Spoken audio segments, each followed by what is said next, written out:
However, they're being given a book. Everyone is being given a copy, apparently, of Vice President Kamala Harris's book. And my question to you is, would there be any of the acceptance of this that there is now if this had been happening under the prior administration? And what are your thoughts on these kids getting superheroes are everywhere?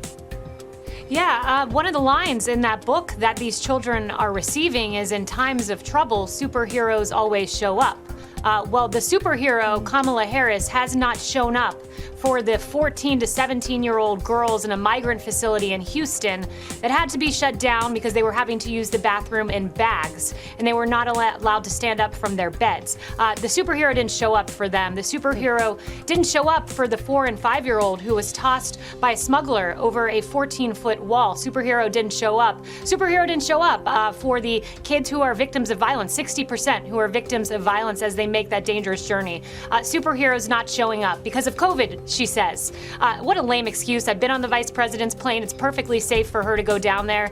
And even if you put aside the fact that she's vaccinated, we've talked about on this panel, our frontline workers didn't stop working during the pandemic. Our healthcare workers, our police officers did not. Why is it fair for the highest office in the land, our elected officials, not to show up? It is an excuse and it is quite sad. That was former White House Press Secretary Kayleigh McEnany slamming Vice President Kamala Harris's lame excuse for not visiting the border.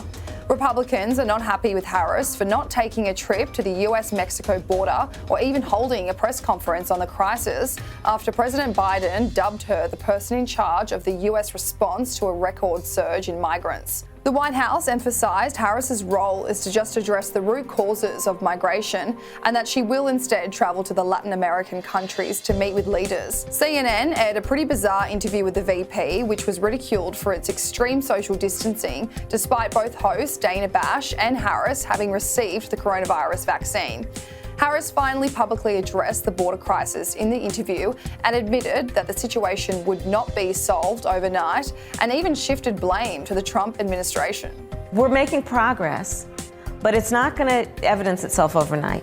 It will not, but it will be worth it. And I will tell you, part of my approach to this is we've got to institutionalize the work and also internationalize it, which is why, for example, I'm working with Ambassador Thomas Greenfield, and we're going to be increasing the requests we're making of our allies in the United Nations.